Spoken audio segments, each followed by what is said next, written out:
Assalamualaikum warahmatullahi wabarakatuh. Perkenalkan, nama saya Fitria Hardayani. Saya di sini akan menjelaskan tentang sejarah perkembangan sastra di Indonesia. Apa sih sejarah?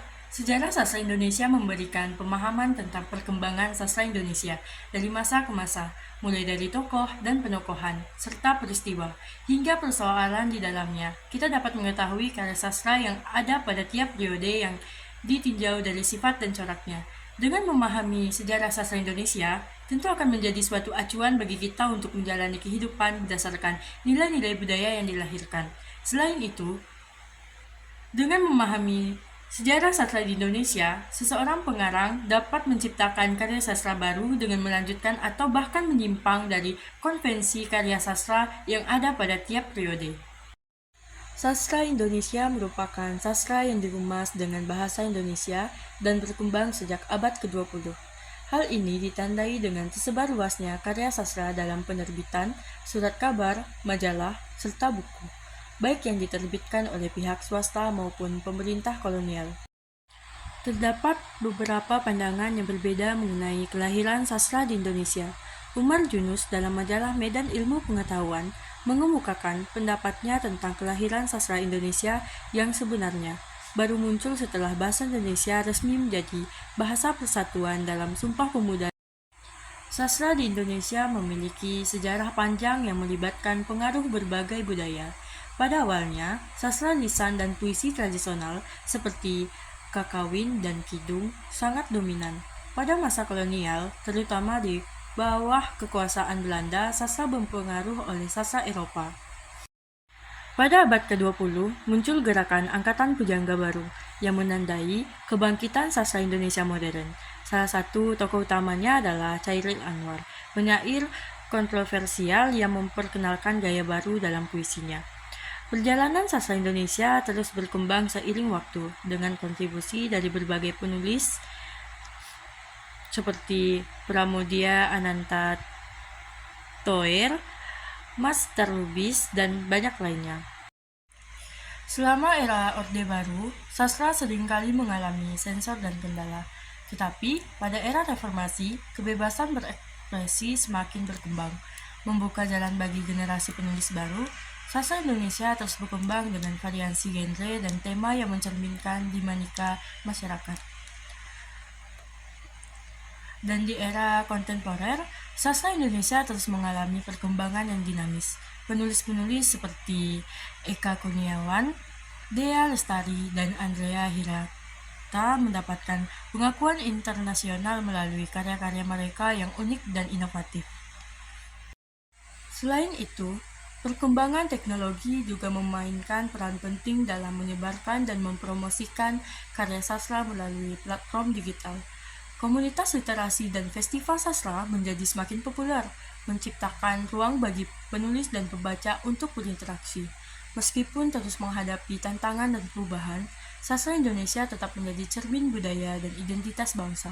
Karya-karya sastra mencerminkan perjalanan sejarah, perubahan sosial, dan berbagai aspek kehidupan masyarakat di Indonesia. Lalu ada pendapat sastra menurut para ahli. Menurut Plato, sastra merupakan hasil tiruan atau gambaran dari kenyataan.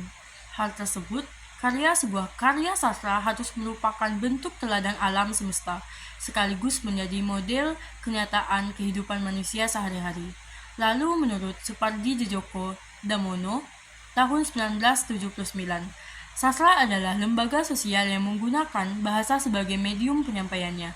Sastra juga menampilkan gambaran kehidupan manusia, dan kehidupan tersebut adalah suatu kenyataan sosial. Kemudian menurut Mursal Esten tahun 1978, sastra merupakan pengungkapan dari fakta artistik dan imajinatif sebagai bentuk perwujudan dan kehidupan manusia dan masyarakat. Dalam sastra, menyampaikan menggunakan bahasa dan memiliki efek positif bagi kehidupan manusia. Selanjutnya, menurut Taum tahun 1997, sastra adalah bentuk karya cipta atau fiksi yang bersifat imajinatif dan menggunakan bahasa yang indah, serta keberadaannya dapat berguna untuk hal-hal lain. Selanjutnya ada pada jenis-jenis sastra. Yang pertama, ada karya sastra lama. Karya sastra lama ini lahir dari masyarakat Indonesia secara turun-menurun.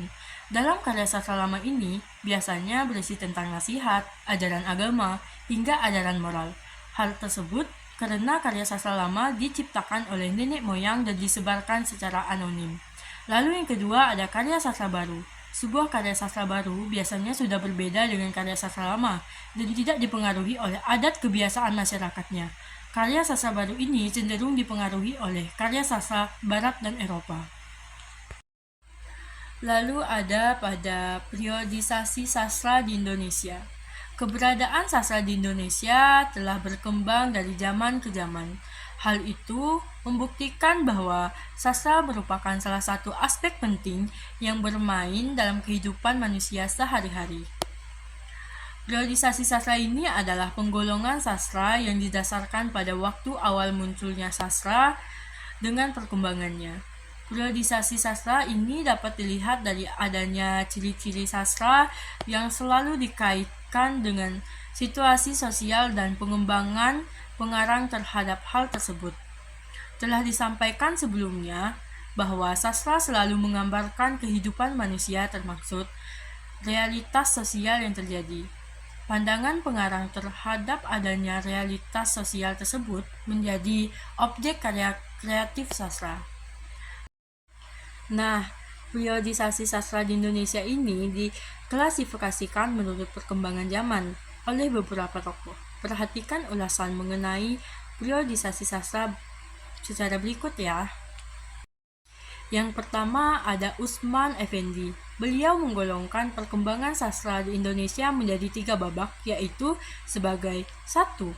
Kesusastraan lama, yang kedua, kesusastraan baru, yang ketiga ada kesusastraan modern.